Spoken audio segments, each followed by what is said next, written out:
Bueno, les decía que la importancia, o por lo menos de la clase de ayer, quería el objetivo claro, era dejarle a ustedes la idea de que la obesidad hace estragos en los pies de los niños, que el mal uso del calzado, tanto en cuanto a peso como a condición del chico, condiciona entonces el crecimiento del pie y cómo los huesitos se van a ir formando.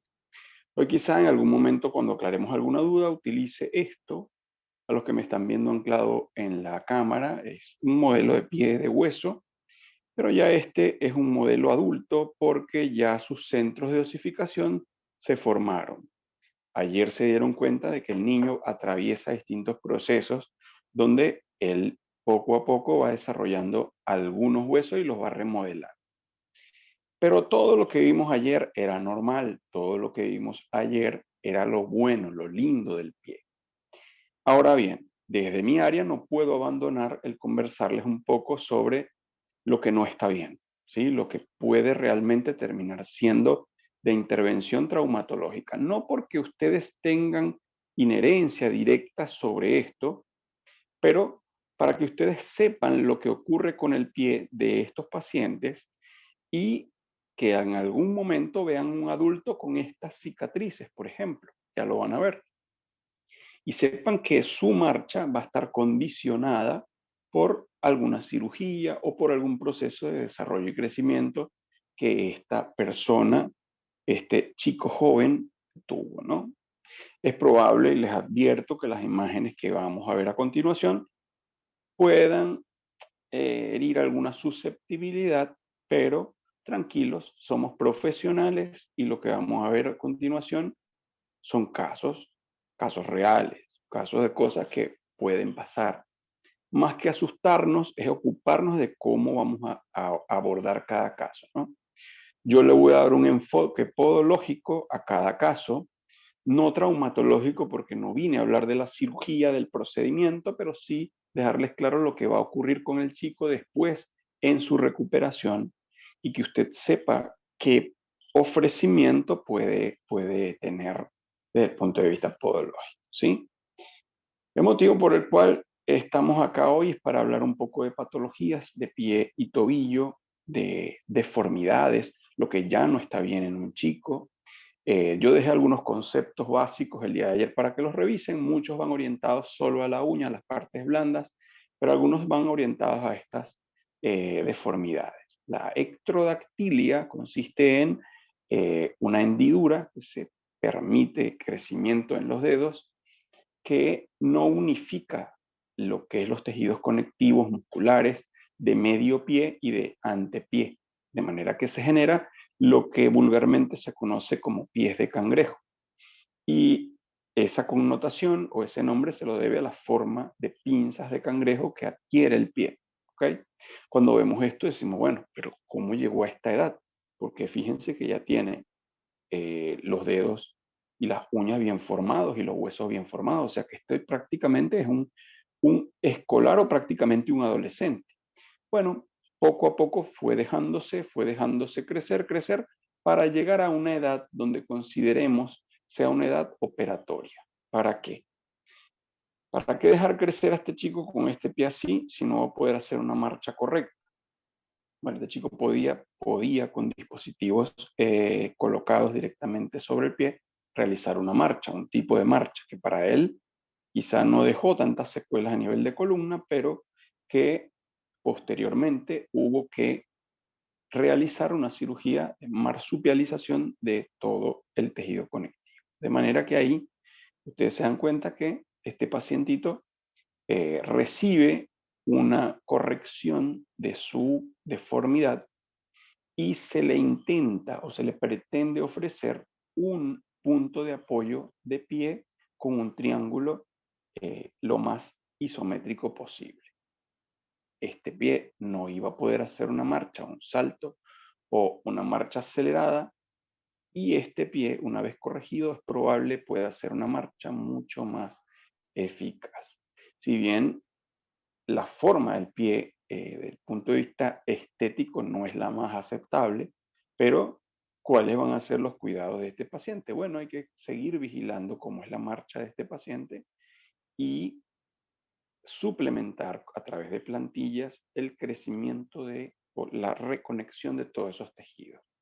Otra cosa que se debe corregir, también el crecimiento y la aparición de los tejidos conectivos. La onicocriptosis posterior a este tipo de cirugía también son frecuentes porque su dedo estaba acostumbrado a rozar con algunas zonas del calzado y ahora va a ser distinto. Entonces los cuidados podológicos van muy orientados hacia allá. Y también, si bien el cuidado de la herida, el paciente tiene que ser dado de alta por traumatología, los cuidados del pie para prevención de micosis también son vitales, porque son pies susceptibles. Muchos de estos pacientes con estas deformidades suelen ser pacientes especiales, ¿sí? Que tienen alguna connotación genética, tanto mental, psicológica, que lo hace un chico especial. De manera que los cuidados para el pie tienen que también tener esa connotación especial desde el punto de vista psicológico, de buen rapport, de darle a entender a esta persona lo que uno va a pretender hacer.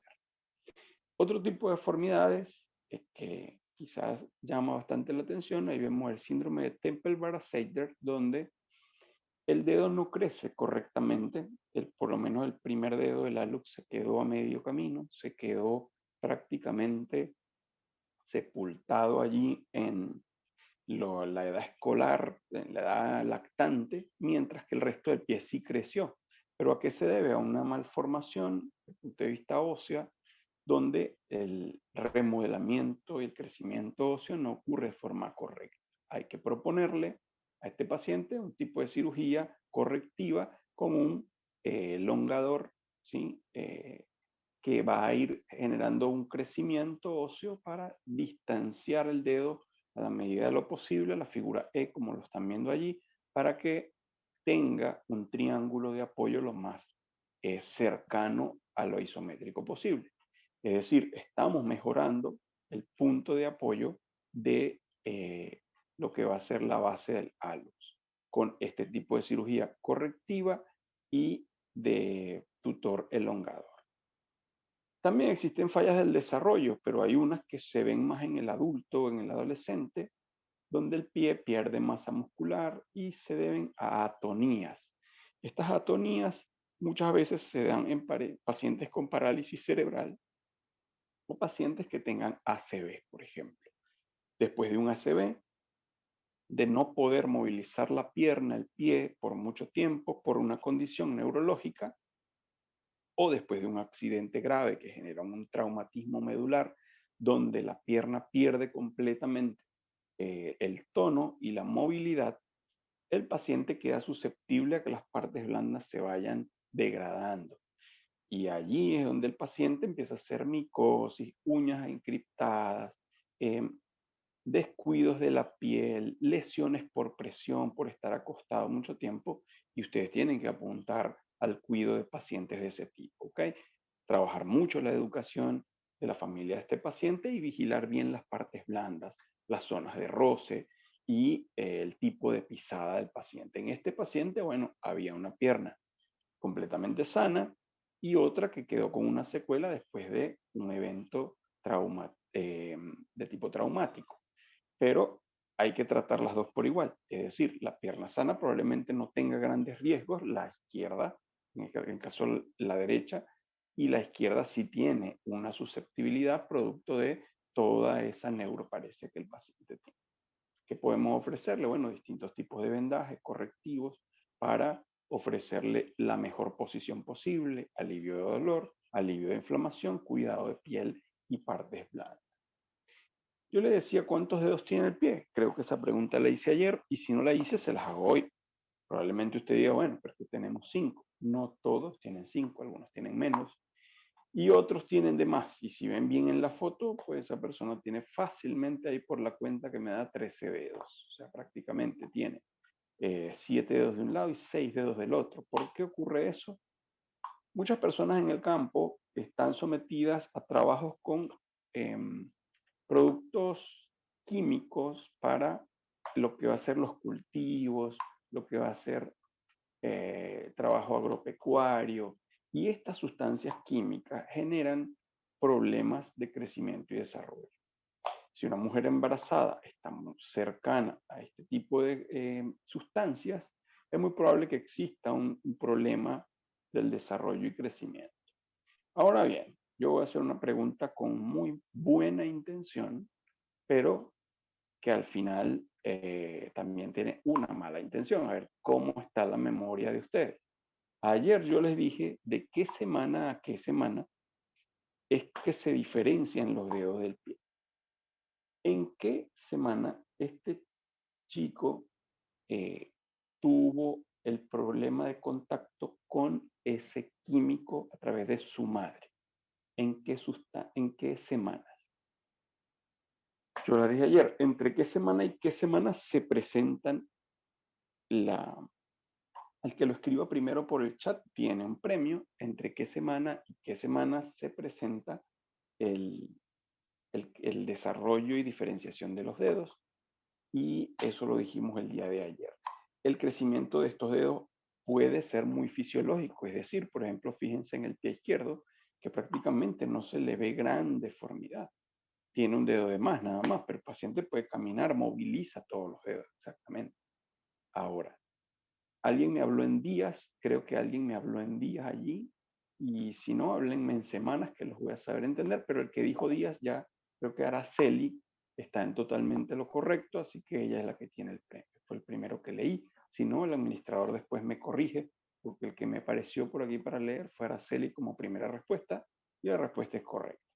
Entonces, eh, les decía que allí en el crecimiento uno tiene que evaluar primero la condición del paciente. Le limita la marcha. En el pie derecho de este paciente sí va a haber una limitación, porque resulta que uno de los principales puntos de apoyo para la marcha va a ser la cabeza del quinto meta, es decir, la cabeza del quinto metatarsiano. Y eso lo vamos a revisar más adelante de una forma más linda, pero por ahora se los menciono como para que veamos que en el pie derecho hay que corregirlo. Pero también la madre, la escolaridad, el entorno social pueden afectar a esta persona desde el punto de vista psicológico. Y esta persona puede decir, no, yo no quiero ser Juana 13 dedos, quiero ser Juana y ya, que me dejen de molestar porque tengo 13 dedos, ya quiero que me dejen de cargar, como dicen aquí. Y bueno, esos factores psicoemocionales también van muy relacionados a la cirugía a escoger. De manera que ahí es cuando uno propone una cirugía correctiva para tratar de corregir, eliminando el ortejo que esté en exceso, para luego generar una pequeña cicatriz que va a hacer su proceso normal de cierre y el paciente va a quedar con sus 5 dedos tranquilamente. Ahora bien, esto puede ser favorable para la marcha, pero el podólogo, ¿dónde entra aquí? En el postoperatorio, cuando este paciente siga con el kinesiólogo, le alivien el dolor, empiece a incorporarse a la marcha. Este chiquitín hay que vigilarlo de cerca porque es probable que después de que haga toda la kinesiología, traumatología lo dé de alta, siga yendo al podólogo a cortarse sus uñas, a cuidarse sus pliegues, evitar la onicomicosis, pero lo que puede pasar allí es problemas de roce. Y esos problemas de roce son vitales para que usted le diga, vuelva a acudir, porque es probable que el roce sea significancia para decir está haciendo alguna deformidad, ¿sí? Entonces hay que vigilar muy bien que exista un roce sobre la zona del calzado y si existe hay que avisar, hay que decirle al paciente que tenga sumo cuidado y que sea evaluado nuevamente mínimamente por kinesiología como para realizar las correcciones posturales correspondientes y para el área podológica evaluar la marcha y ver qué suplemento le puede convenir para evitar ese roce. Estén muy atentos con eso en los postoperatorios. Yo también les mencionaba que a veces cuando se podía no necesariamente presentarse un dedo de más, sino que también podía pasar, algo voy a quitar de aquí, listo, podía además presentarse que estos dedos no se separaran. Esto ocurre en un día específico. Ya no voy a regalar premios, pero quiero que estén muy pendientes de en qué día específico, entre qué días específicamente ocurre esta separación. Y eso lo dije ayer también. De manera que esta separación que no ocurrió en esos días, es vista ecográficamente, no. El paciente ecográficamente va a tener sus 5 deditos. Van a ser así juntos y probablemente allí se le haga un planteamiento a la familia para generarle un alivio. Entonces, fíjense la diferencia. ¿Qué es lo que ocurre? Este piececillo ahí no se puede hacer una radiografía. No es criterio suficiente para hacer una radiografía a este niño. Porque someter a un recién nacido a una radiación no es lo correcto. Muchos de estos pacientes van a continuar con su proceso que, como bien les dije aquí, se llama sindactilia, donde él va a crecer con esto. Si a él no le molesta, miren, él va a llegar a 75 o más años. A ver, ¿me escuchas muy pasito? Bueno, voy a colocarme esto más acá, a ver si ese es el problema. Espero que sí, porque yo me hago feedback y creo que me escucho bien. Pero te decía que esto se dejó avanzar y no fue sino el componente psicoemocional el que hizo que este paciente decidiera operarse. Es decir, miren, ya estoy cansado que cuando vamos a una piscina, a una pileta, es verano, estoy en la playa, mis amigos me molestan porque yo tengo los dedos juntos. Entonces, por favor, ¿me podrían ayudar con eso? Y ahí es donde el paciente decide. Pero si no le influye directamente sobre la marcha, es probable que este paciente pueda llegar a mucha mayor edad. Ahora, ¿qué hay que evaluar? Que ese paciente, su compromiso, como vimos aquí, no sea óseo. Por eso esto generalmente se deja crecer. ¿Y por qué se deja crecer? Porque hay que dejar que los centros de osificación se formen. De manera que ahí es donde vamos a tener una idea más clara de lo que va a ocurrir con este tipo de deditos. ¿Ok? La cirugía es una cirugía con herida en zigzag, donde se pretende unir las partes blandas para que el paciente tenga un dedo separado y nada más. Otros términos que para ustedes son útiles, ver deditos de esta forma, la clinodactilia, para que no se les olvide dedos en forma de C. Esa C generalmente se presenta entre quinto, tercero y cuarto y muchas veces va relacionada a lo que hablábamos ayer, utilización de calzados inadecuados en edades jóvenes y problemas de crecimiento y desarrollo de sus tendones. Hablando de tendones, yo dejé en el episodio anterior, que fue ayer, una duda. Si los huesos crecían, como lo hablamos ayer, ¿qué pasaba con los tendones? Capaz alguien lo averiguó, no lo voy a preguntar, espero que todos lo hayan averiguado. Y lo que ocurre es un proceso de diferenciación. Es decir, así como crecen las raíces de un árbol, estos tendones van a pasar de los músculos hacia las zonas de inserción diferenciándose. Y en esa diferenciación ocurre un proceso de remodelamiento. Son muy importantes los crecimientos de estos tejidos porque ellos al final pueden generar estas deformidades.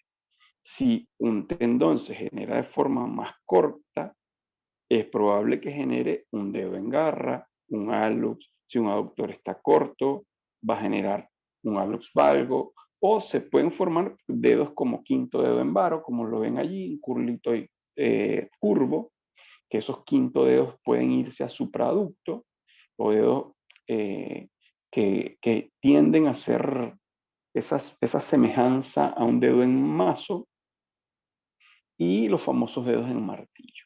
Entonces, estos deditos que tienen esa tendencia a retraerse desde el hueso, a retraerse, no a estar así, longitudinales, sino a tomar esa forma de retracción, muchas veces se deben a la poca estimulación de la formación de los tendones durante el desarrollo y crecimiento. Por eso, alguien dijo algo ayer muy interesante de ustedes, donde comentaba, ¿y cómo es la estimulación correcta del niño para que aprenda a correr y a hacer todas sus cosas? La estimulación prácticamente es como un gimnasio en casa, tener superficies adecuadas para que él pueda realizar la marcha. ¿Por qué? Porque de eso va a depender el crecimiento no solo de sus huesos, sino de sus tendones. La fortaleza que él puede agarrar, tener superficies donde agarrarse para levantarse. Y esas superficies, que pueden ser sus propios muebles en la casa, la mesa de la casa, la silla, a veces agarran la silla y andan corriendo y ustedes empiezan a esconderle la silla. Se la escondo y ya estoy cansado de que hagas eso. No se cansen, porque él lo que les está diciendo allí, moviendo las cosas en su casa, es: quiero que mi pie crezca correctamente, déjame entrenarme, déjame crecer. Entonces, vivan esa etapa de crecimiento y desarrollo de parte de sus hijos, o ayuden a los padres de estos niños a no desesperarse mientras ellos están, es que saca todos los juguetes, una caja, y en esa caja anda como un auto por toda la casa. Yo le compré el andador de Fisher Price y ese es el mejor, me costó $500 y lamentablemente no lo usa, prefiere una silla de la casa, me tiene cansada, me tiene rayado el suelo. Ya va, el niño le está dando un mensaje muy claro a esa familia: no me importa lo que gastes en dinero, necesito una altura que se asemeje a mis hombros para apoyarme e ir hacia adelante. No me va a importar si es la silla del comedor, si es la silla de tu escritorio, pero si esa altura la tengo, la voy a agarrar, y la voy a agarrar porque necesito que mis músculos, mis tendones crezcan de forma correcta. Entonces, limitar al niño: no jueguen, no se levanten, no agarren, no trepe. El niño, cuando empieza a trepar, hay que dejarlo. ¿Qué hay que hacer? Cuidarle la cabeza, sí, eso pueden hacerle, cuidarle la cara, no tener objetos filosos, pero tienen que dejar que él haga esa trepada. Va a subir por la escalera, no lo saque de la escalera, acompáñenlo en la escalera, porque es allí donde él va a terminar de elongar el talón de Aquiles, de elongar la fascia plantar, de hacer que sus deditos no se vayan en garra y sean dedos retraídos de miedo, de no, no, no. Un dedo que esté estirado, un dedo que crezca correctamente. Entonces, fíjense cómo ustedes, solo sabiendo estas cosas, pueden educar a un paciente o a una familia entera para el crecimiento de su bebé. Asimismo ocurre con el pie equino. Yo ayer les decía, ellos nacen con las piernas incurvadas, pero existe un cierto grado de ángulo, como por ejemplo un pie equino varo, donde la incurvación prácticamente adquiere los 90 grados. Y esto sí es de sumo cuidado, porque allí es donde vamos a ofrecerle ferulizaciones a estos bebés. No cirugías de entrada, primero se empiezan con dispositivos que permitan arquear un poco con fuerzas contrarias a las que están en estas imágenes, para pronar un pie supino, o para tratar de enderezar un poco el varo a nivel de sus tibias, ¿ok?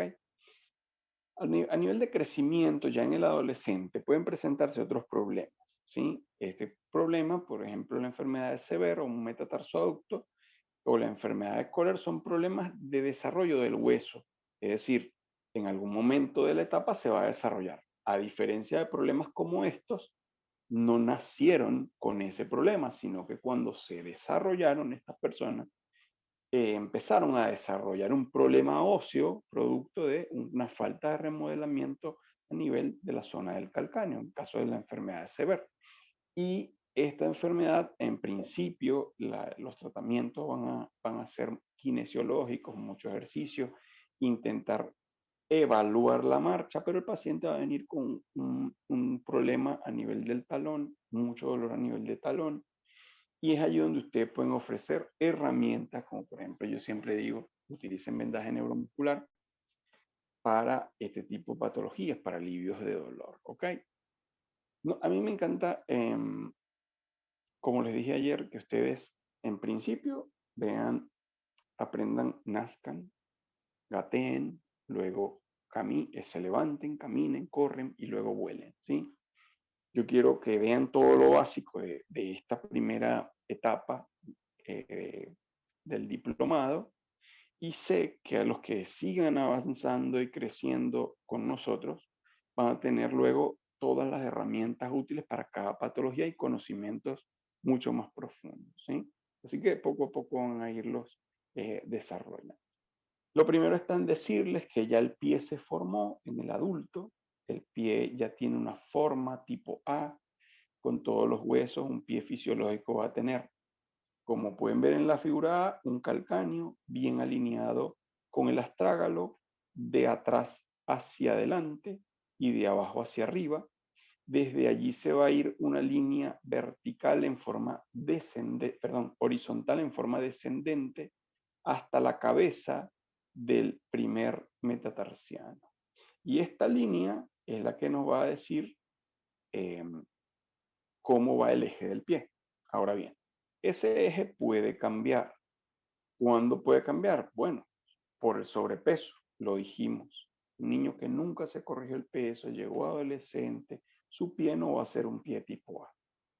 El pie probablemente sea un tipo B, donde el mismo peso hizo descender el astrágalo hacia abajo y el resto es prácticamente un aplanamiento de todo su arco. En otros procesos, por ejemplo, proceso escafoide cuña, son pacientes que además de obesidad tienden a no cambiar su calzado de forma habitual, o por lo menos cada 6 meses, sino que lo hacen de forma anual o nunca cambian el calzado, o usan calzados ajenos. De manera que la deformidad en estos pies ya es producto de que nunca hay un sustento correcto en el calzado cuando se va a hacer la marcha. Y el paciente prefiere prácticamente estar descalzo todo el día, lo cual genera un descenso entre las cuñas y el escafoide. Y la depresión total del pie del arco plantar va relacionada a la parte astrágalo escafoide cuña. Es decir, ahí hay un vencimiento de todo. Pero este tipo D, no olviden, va a ser un pie bastante doloroso, incómodo, un pie que chasquea, un pie que cuando el paciente se para, trac, truc, suena 2, 3 veces. Cuando va a dormir está cansado, le duele toda la zona del pie y es un pie muy plano. Ya de este tipo de pie, de un pie con problema de estragalo, escafoide y cuña, está a un paso de un pie en mecedora, es decir, que se invierta completamente el arco plantar. Y eso va a ser un problema no solo doloroso, sino que también eh, es propósito de problemas en la columna y a nivel de eje central. A mí también me gusta mucho darles detalles de estas imágenes. Es probable que alguno conmigo haya visto alguna de estas imágenes previamente. Si ya las vio en algún taller conmigo, mantengámoslo allí silenciado. Yo hablo con los que no han visto estas imágenes conmigo porque pretendo que ustedes abran sus ojos a estas imágenes. Cuando vemos una imagen de un pie en un aspecto radiológico, uno busca directamente la línea que les mencioné justo acá, en la A, ¿no? Una línea que va desde la mitad del astrágalo hasta la punta de la cabeza del primer metatarsiano. Esa línea la trazamos nosotros y es un pie con un arco bastante fisiológico. ¿Okay? Si nos vamos acá, pues vamos a ver que esa línea no se puede trazar de esa misma forma. Es decir, se puede hacer una línea que atraviesa el astrágalo, probablemente aquí escafoide, pero cuando quiero atravesar las cuñas y el metatarso, la línea varía y varía hacia abajo. Es decir, que este es un pie con un arco bastante pronunciado. En este caso, va a ser un pie equino. De paso, además de equino, este paciente tiene un problema de retención de líquido. Si se fijan aquí. Pero yo no quiero hablar de eso ahora, sino al final, porque quiero ver qué tan detallistas son ustedes. Porque aquí tenemos otro caso. Un pacientico que tiene una línea descendida totalmente de astrágalo escafoide y vamos a las cuñas y la línea está totalmente deprimida hacia abajo. Fíjense aquí, como la línea, el vector se va hacia arriba, pie equino o arco pronunciado, y si la línea desciende, se aplana, se desciende el techo, el arco está vencido, es un pie plano. ¿Ok? Ahora bien, yo estas imágenes las uso y cada vez que las uso con grupos distintos vemos cosas nuevas. Entonces, yo quiero explayarme aquí a ver algunas patologías propias del adulto. Por ejemplo, ¿qué les llama la atención de este pie que no sea la línea ni todo lo demás? ¿Por qué le pudieron haber hecho una radiografía a un pie que estaba normal? El paciente decía que tenía dolor y le dolía la zona del talón. ¿Qué puede estar pasando allí? Alguien que lo escriba por el chat rápidamente. Alguien dice Diana Quevedo, espolón calcáneo. Estoy de acuerdo con Diana, tratemos de mantenerlo silenciado los micrófonos, solo escriban por el chat. Y si vamos a explicar un poco este proceso de espolón, se dan cuenta que hay una pequeña, voy aquí a señalarla, espícula hacia adelante, puntiagudo, que genera un dolor incipiente sobre la zona del talón. Ahora bien, la única zona donde se forman espolones es en la base del calcáneo o no. Es decir, un espolón solamente se puede formar acá. ¿Sí o no? No. Bien, yo estoy de acuerdo con María Urena porque la respuesta es no. Es probable que pueda formarse en otras zonas, pero ¿en qué otras zonas se puede formar?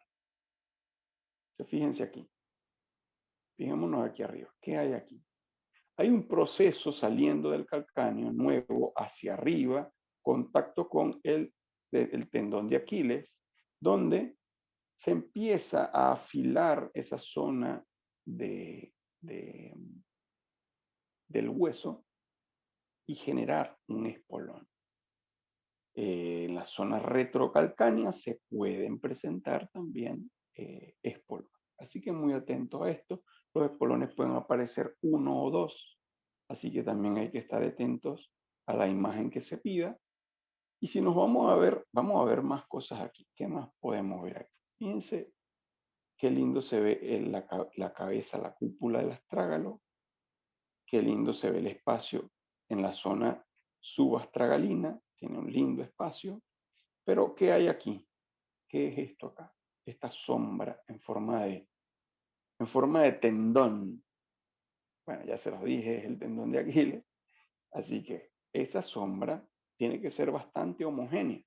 Tiene que ser una sombra sin ningún tipo de estrías o calcificaciones, radiológicamente hablando. Vámonos acá. Esta es la misma imagen que vimos anteriormente para explicarles un pie equino. Pero ¿qué más ven ustedes allí? Si yo por lo menos, cada vez que reviso esta imagen veo algo nuevo. Si yo por lo menos me ubico en la cúpula del astragalo, fíjense cómo está desgastada. Está desgastada. Asimismo, me voy al tendón de Aquiles y a diferencia del primero, ¿qué pasa? La homogeneidad es diferente. Alguien dijo algo muy interesante. Diana Quevedo acaba de decir algo que me impactó. Perfecto. Yo estoy de acuerdo con algo que dijo, pero ya lo vamos a aclarar. Fíjense aquí cómo este paciente, que yo no he dicho ni cuántos años tiene ni cómo es, tiene una especie de hueso con cierta calidad deteriorada, como si fuese una roca de mar, porosa, ¿sí?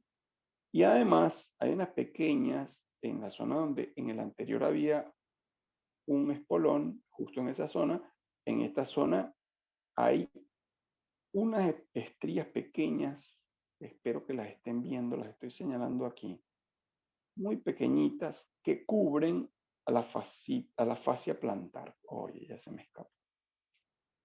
Nos indican que hay una fascitis plantar, pero ya al haber calcificación es una fascitis plantar crónica este paciente. ¿Okay? Pero además, este paciente tiene esta hendidura aquí. Ojo, esto no es hueso, esto es piel. ¿Qué será esto aquí? ¿Quién me dice qué es? Vamos a ver quién me dice qué es eso que tiene ese paciente ahí. ¿Quién se imagina qué será eso? El primero que diga algo, diga lo que quiera, no pasa nada, no tengan miedo. Digan lo que quieran, que piel, estoy de acuerdo, es la piel, pero ¿qué pasa con esa piel de ese paciente? ¿Qué le pasa ahí? es normal que tenga esa... Me están escuchando.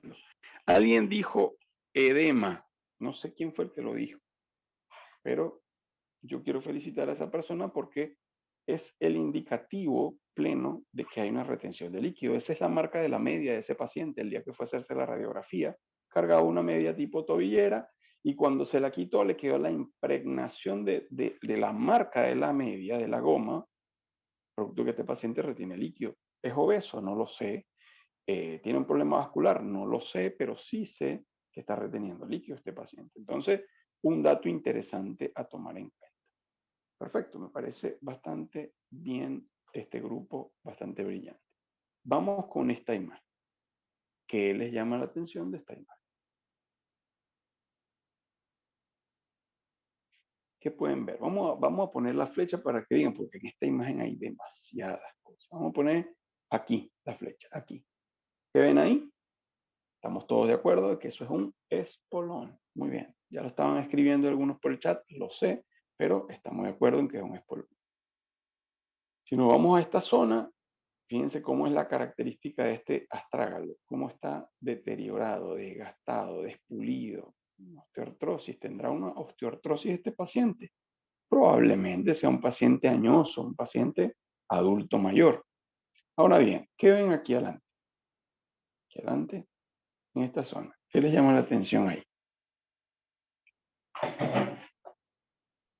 Tornillos, dice Jamie, estoy totalmente de acuerdo, son tornillos inteligentes, tornillos de que esta paciente, al igual que Jamie, tiene una corrección quirúrgica de un hallux y tiene un material de osteosíntesis allí metido. Pero acude porque a pesar de corrección del hallux, se le venció el arco, tiene una osteoartrosis, está buscando opinión para ver qué hacer con este señor que la tiene la vida destruida. El espolón que hace daño sobre la zona del apoyo del pie. Entonces, no solamente tenía dolor a nivel de medio pie o de metatarso por el hallux, sino que también una talalgia, un problema de dolor de talón por el espolón.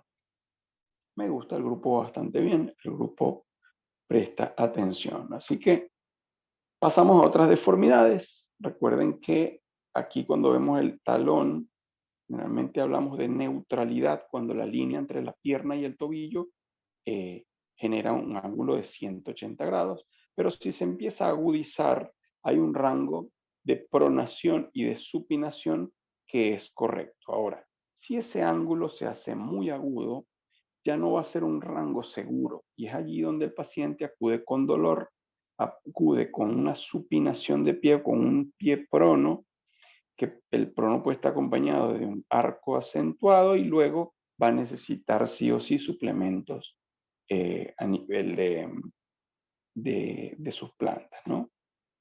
Si avanzamos, es donde vamos a empezar a visualizar lo que ocurre con el pie que genera estos cambios biomecánicos, ¿sí? Yo les voy a advertir que ustedes no se vayan a estresar o preocupar. Yo voy a explicar fisiología pura con biomecánica, pero yo quiero que ustedes no dejen, no abandonen al pie del paciente como ustedes lo conocen, ¿sí? Cuando le piden que camine, que marche, qué detalles hacer al momento de evaluar a un paciente.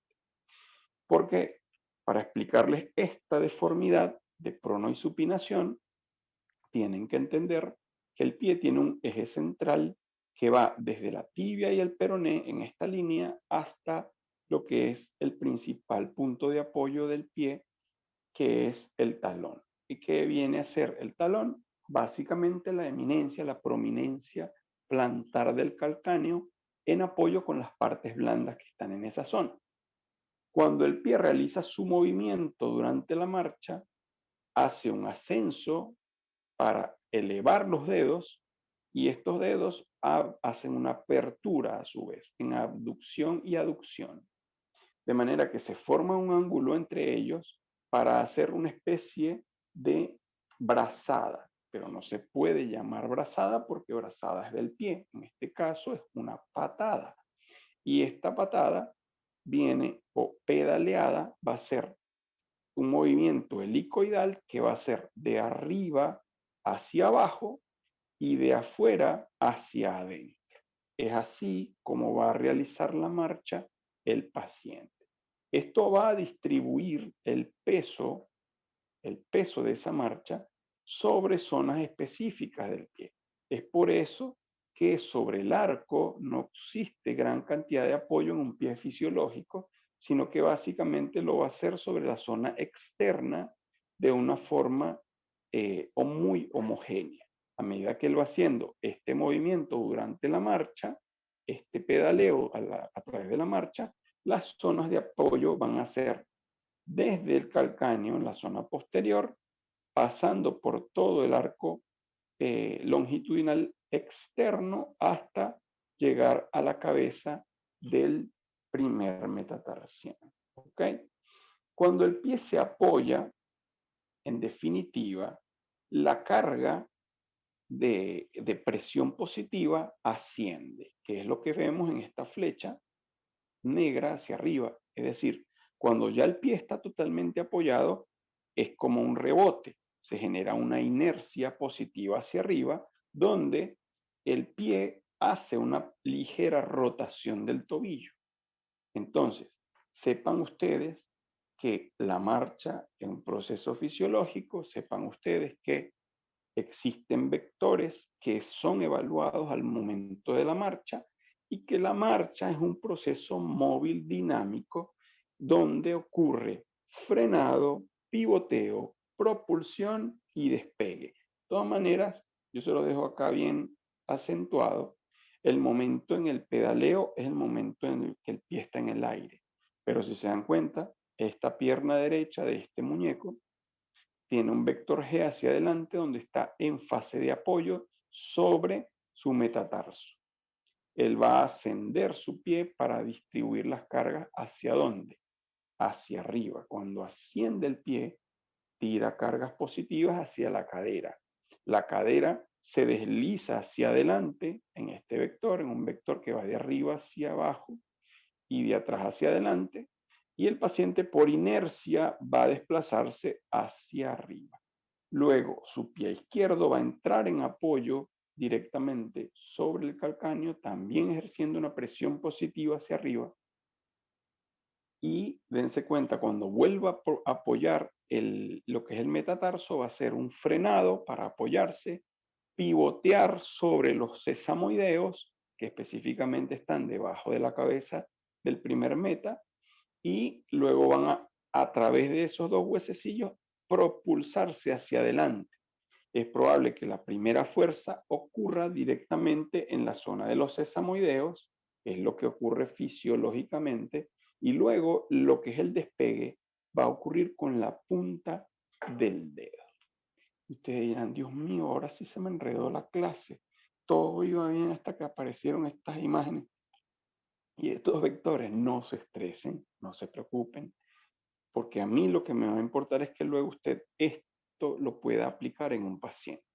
Y yo creo que a ustedes también. Uno debe profundizar mucho estos factores porque tiene que tomar decisiones correctivas, quirúrgicas, ¿sí? Pero en el caso de ustedes son más decisiones para suplementar. Así que por esa parte no se preocupen. Cuando yo hablaba de propulsarse, lo hacemos con el dedo, el primer dedo. Y yo quiero que empecemos desde ahí. Fíjense en la imagen A. Este dedo, en el pie derecho de este muñequito, ya está en apoyo, está apoyándose sobre el suelo. Es decir, ya él hizo su movimiento de pivoteo y de propulsión con los sesamoideos y busca tener contacto el dedo sobre una superficie para luego que propulsarse hacia adelante. ¿Cómo lo va a hacer? Distribuyendo las cargas de esta forma. El peso total del paciente se distribuye entre el calcáneo pasando en un vector que va de arriba hacia abajo y del centro hacia atrás, distribuyéndose hacia el calcáneo. Como pueden ver aquí en la imagen, distribuyendo todo el margen hacia el calcáneo. Y esta marcha lleva un vector hacia adelante donde propulsiona las fuerzas hacia dos áreas específicas. La primera, la base, la cabeza del primer metatarsiano, y la segunda, la cabeza del quinto metatarsiano, ¿sí? Es muy probable que ustedes se estén preguntando, wow, ¿y ahora todas estas rayas qué significan? Cada fase. Entonces, en la imagen B, cuando ya el paciente o el usuario, en su caso, desplaza el cuerpo hacia adelante, va a empezar la fase de apoyo del metatarso hacia adelante. ¿Ok? Apoya su metatarso, no la punta del pie. Y luego esa carga se distribuye hacia el talón, que es lo que vemos nosotros en la imagen C, cuando ya el paciente está con los dos pies sobre el suelo. Es allí donde apoya totalmente el pie. El pie es dinámico durante ese movimiento. Todos esos huesos, por más rígidos que se ven, hacen movimientos al momento de hacer la marcha. Y aunque usted no los ve, porque usted cree que están adentro del calzado allí apretados, ellos hacen movimientos dentro del calzado. Por eso usted tiene que ser bastante cauteloso para explicarle al paciente cómo ese calzado puede generar inestabilidades a lo largo de su marcha. Para eso es esta imagen. Es necesario que el pie tenga cierta rotación hacia adentro desde el tobillo y que esa misma rotación luego sea invertida al momento de apoyar el metatarso. ¿Qué ocurre con pacientes pequeños, que lo hablábamos ayer, que utilizan calzados muy pesados? Que el calzado pesado va a hacer que el pie siempre esté caído. Y al estar caído, cada vez que él intenta levantar el arco para hacer este movimiento que ven acá, que es el ascenso del pie, no lo puede hacer el niño porque el calzado pesa. Entonces, en vez de levantar el pie, lo arrastra y no va a desarrollar su arco plantar de forma correcta porque los vectores no van a estar distribuidos de forma correcta a la hora de marchar. Usted le está diciendo prácticamente al arco plantar de ese niño con ese calzado Nike que le costó no sé cuántos dólares, pero es un mal mensaje para la marcha de este chico, porque en el futuro va a ser un chico con un arco plantar vencido. Es decir, pero si el papá tenía arco plantar, yo tenía arco, ¿por qué? Porque este no tiene. Ese salió al abuelo, seguramente. Mentira, el abuelo tenía arco. Pero ¿qué pasó? Que le comprábamos calzados muy pesados y el niño no tuvo nunca esa capacidad de elevar totalmente su arco plantar para hacer lo que es el pedaleo helicoidal de la marcha. Bueno, eso como sugerencia, siempre considérenlo. Yo más que ustedes se sepan explicar estos vectores, quiero es que de estas imágenes saquen detalles para evaluar a sus pacientes. Entonces, ¿qué ocurre con unas sandalias, con unos tacos que les encantan a las mujeres?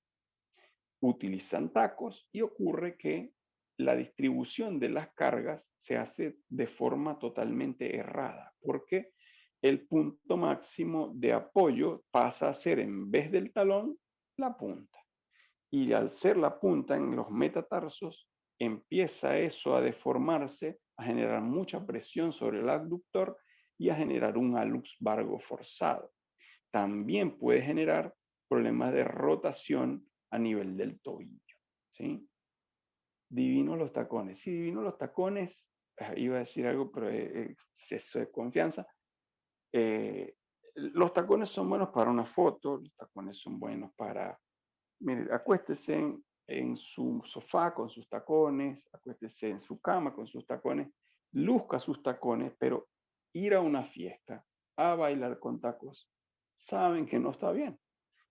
Y si pueden bailar con zapato plano y les va mejor, entonces hágalo. Ahora, no hay nada mejor que saber lo que está mal y igual hacerlo. Entonces eso habla de uno mismo, ¿no? Sé lo que está mal, pero igual lo hago. Lo hago porque me gusta hacerlo, pero sé los riesgos que corro. Perfecto.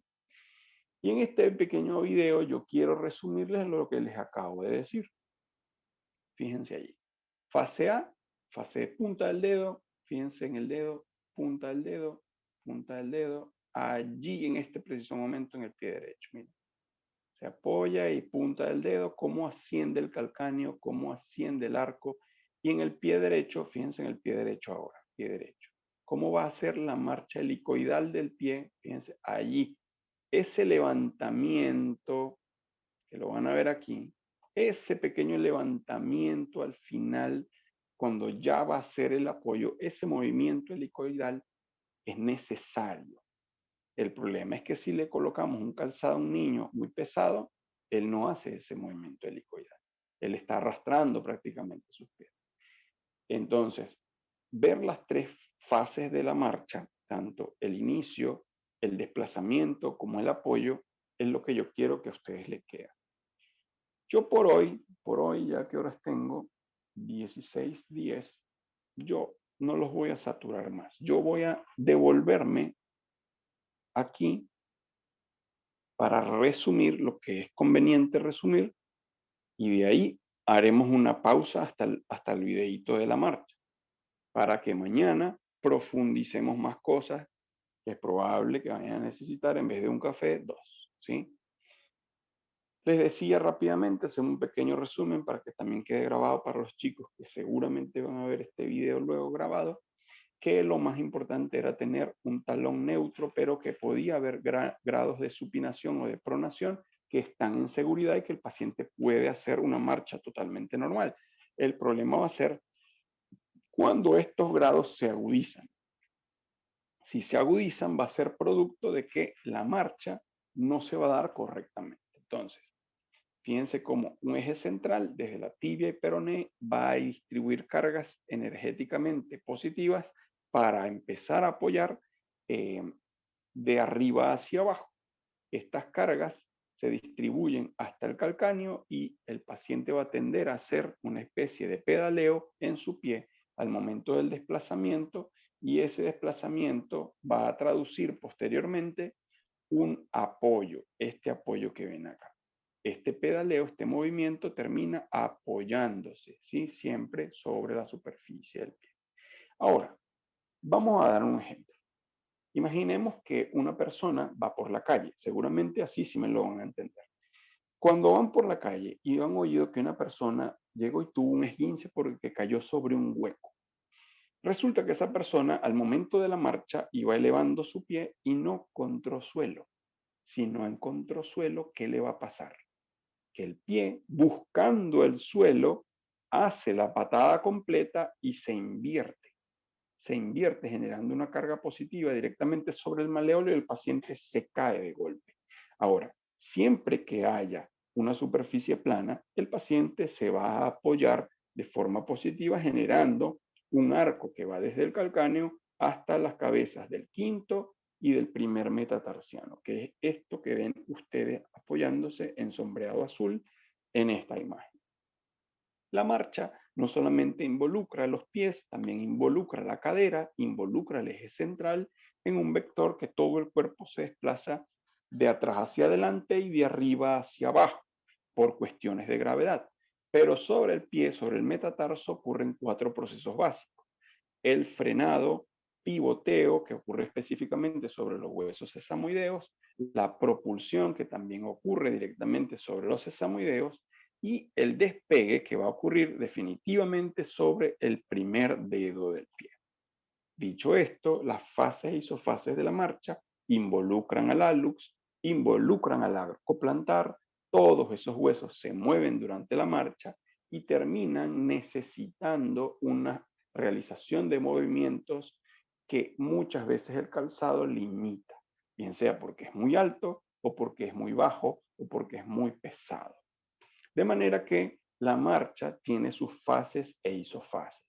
La fase A, B y C siempre van a ser isométricas en cada pie, pero van a ser en distintos tiempos. Mientras el pie izquierdo está haciendo una fase, el pie derecho va a estar haciendo la fase opuesta, porque así es como se va a ir desplazando uno.